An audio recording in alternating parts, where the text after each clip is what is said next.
Alors, qu'est-ce que la respiration?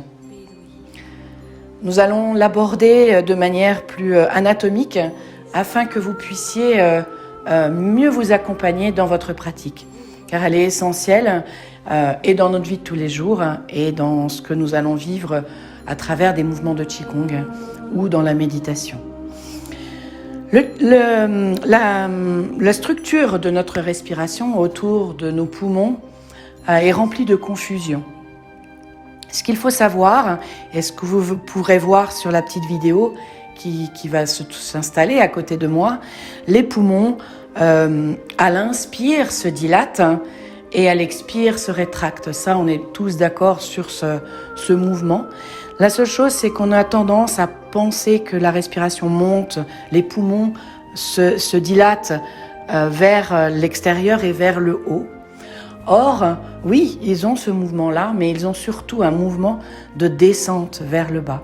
Donc, on peut vraiment visualiser les poumons avec une dilatation qui vient sur les côtés, mais aussi vers le bas. Et qu'est-ce qui accompagne justement les poumons à se dilater vers le bas? C'est notre diaphragme.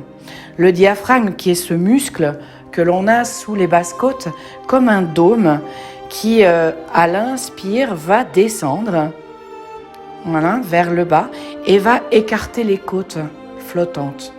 Et puis, à l'expire, va remonter et se repositionner en forme de dôme. Voilà, donc le fait que le diaphragme descende dans l'inspire, ça accompagne les poumons à eux aussi descendre. Et on expire, ça remonte. Donc ça, c'est vraiment le mouvement respiratoire de nos poumons. Alors bien sûr que si je contracte les abdos, si je serre les fesses, etc., le diaphragme ne va pas avoir son effet de descendre dans sa globalité. Ça va plus écarter sur les côtés. Mais ça, ce sont des exercices respiratoires. Mais dans le côté naturel et la respiration qu'on a à la naissance, c'est vraiment la respiration dite abdominale où le diaphragme descend, les poumons descendent eux aussi. Et parlons du ventre. Le ventre, lui, on a dû sûrement vous parler plein de fois de respirer par le ventre. Où du coup, ça va vous inciter à laisser le ventre se gonfler dans l'inspire et se rétracter dans l'expire. Voilà. Donc oui, je pourrais accentuer mon mouvement, j'inspire et j'expire, juste c'est pas naturel du tout. Et le but, c'est vraiment de trouver quelque chose de spontané, naturel, de retrouver le mouvement respiratoire, ce mouvement que l'on a à la naissance. Et ce mouvement, en fait, du ventre, il se fait de lui-même. À partir du moment où vous inspirez, que les poumons descendent, que le diaphragme descende, ça va pousser les viscères qui sont à l'intérieur et le ventre se dilate de lui-même. Mais je ne cherche pas absolument à vouloir dilater, on laisse ça se dilate. Voilà, c'est très tranquille et ça se rétracte. Voilà. Donc, en fait, je ne cherche à rien faire. Moi, je sais que dans mes tout débuts, on m'a dit respire par le ventre, faut dilater le ventre. J'étais dans quelque chose de forcé et c'était pas confortable pour moi. D'accord ? Donc, je vais m'amuser là à venir poser une main sur mon ventre et l'autre sur le sternum. Voilà. Et je vais écouter le mouvement de mon inspire. Je respire naturellement, sans chercher à faire quoi que ce soit. Et le mouvement de mon expire. Voilà, j'écoute. Le mouvement, je sens que mes mains se séparent l'une de l'autre. Et se rapprochent dans l'expire. Elles s'éloignent dans l'inspire, dans quelque chose de très naturel. Alors je l'accentue pour que vous puissiez voir, mais voilà le mouvement que je ressens dans mon corps lorsque j'inspire et lorsque j'expire. Donc je le revis naturellement. Puis je vais garder mes mains, je vais lâcher mes mains pour qu'elles viennent le long du corps. Et je vais vous inviter à fermer vos yeux un instant, à vous connecter à vos poumons et de les imaginer se dilater dans l'inspire, dans toutes les directions, essentiellement vers le bas.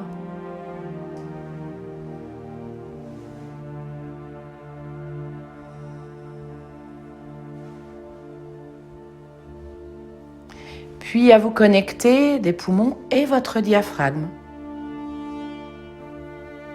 Et lui laisser tout son espace à descendre.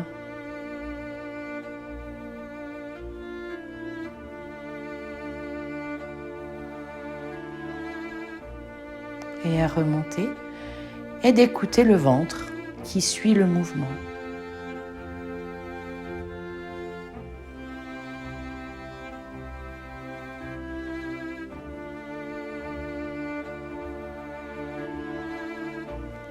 Bien, donc là vraiment je respire le plus tranquillement, ou j'essaye d'être le plus tranquille possible,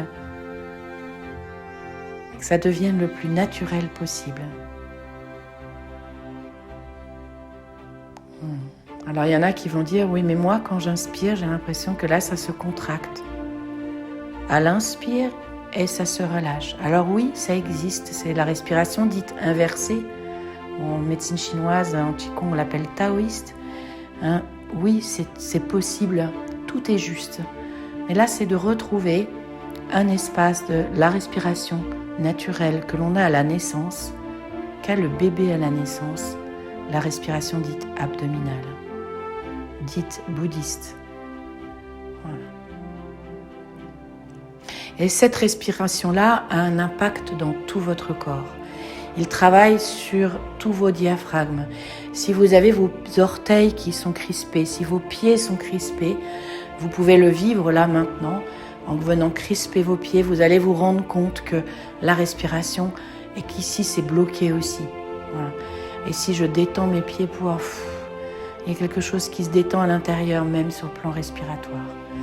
Donc je peux crisper mes pieds. Voilà, je sens que ça respire pas bien. Et je relâche au niveau des pieds. Voilà, ça peut être au niveau aussi de, si je crispe toutes les muscles des fessiers, si je serre les muscles des fessiers, ou si je serre le ventre, ben là, ça respire pas bien. Au niveau de mon diaphragme, je sens pas. Et je relâche. Voilà. Et le fait de venir contracter, de relâcher, nous permet de retrouver un espace respiratoire. Et je relâche. Pareil, si j'ai mes épaules qui montent à la hauteur de mes oreilles, ben je me rends compte que vraiment je respire pas bien non plus. Donc c'est d'écouter comment sont vos épaules. Et là je relâche. Et je me rends compte que ben c'est détendu dans le ventre, au niveau du diaphragme, au niveau respiratoire. Si j'ai les mains crispées, si je serre les poings, ben c'est pareil. J'ai l'impression de ne pas bien respirer. Si je relâche, waouh, ça respire, ça se détend. Et puis il y a toute la zone aussi cervicale et mâchoire. Si je veux absolument être grande et me tenir et que je suis là à soulever mon cou, ma tête, ben, je respire pas bien, je suis pas bien dans mon corps. Donc je lâche la pression. Et si je serre mes mâchoires,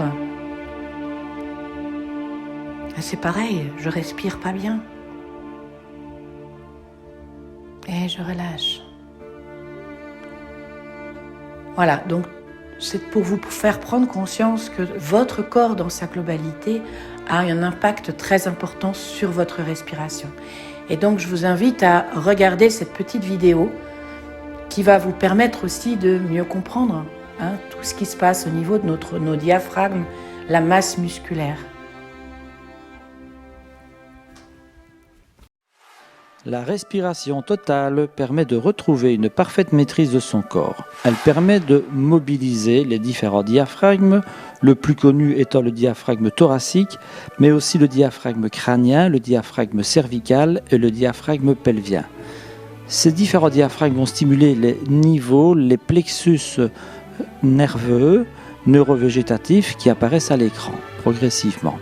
Ces 4 diaphragmes, le diaphragme crânien étant une expansion ménagée que vous voyez apparaître ici, la fosse du cerveau et la tente du cervelet, le diaphragme cervical étant constitué de la langue, des muscles susioïdiens et de l'osioïde, le diaphragme thoracique très connu qui est une séparation, une grande cloison musculaire qui sépare l'abdomen de la cage thoracique, le diaphragme pelvien, cette grande corbeille musculaire qui relie le sacrum aux os iliaques, aux os du bassin. Ces diaphragmes vont travailler ensemble, en synergie, et vont stimuler la circulation, vont stimuler les différents centres nerveux.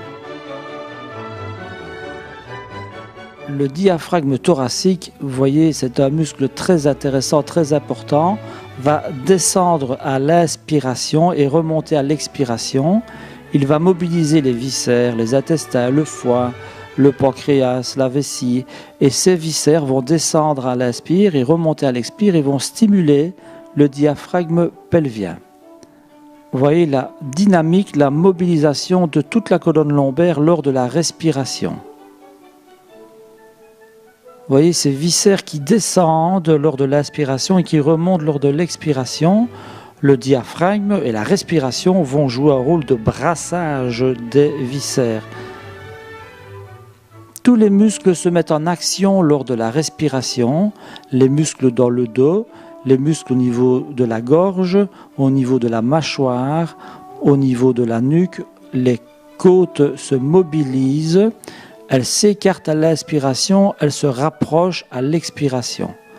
Et pendant toute la respiration, les muscles abdominaux sont importants pour l'expiration forcée, mais aussi pour offrir une certaine résistance au diaphragme. Et vous pouvez respirer lentement dans le ventre et dans le périnée.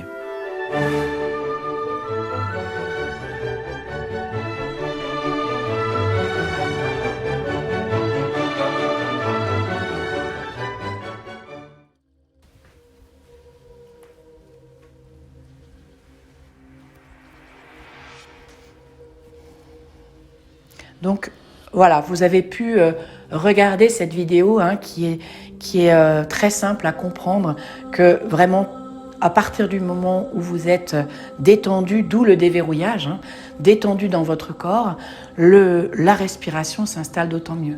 Donc on n'a pas toujours le temps de se déverrouiller, mais en tout cas de prendre conscience de comment vous vous sentez dans votre corps, est-ce que c'est tendu au niveau des épaules, au niveau du ventre, au niveau des pieds. Quand on n'est pas bien dans ses chaussures, ça respire pas bien. Voilà, donc c'est prendre conscience de toute sa structure corporelle pour vous mieux respirer. Voilà, je vous remercie. Vous trouverez dans la vidéo de méditation, la méditation, tout le système respiratoire, vous aurez largement le temps de vous installer dedans. Merci.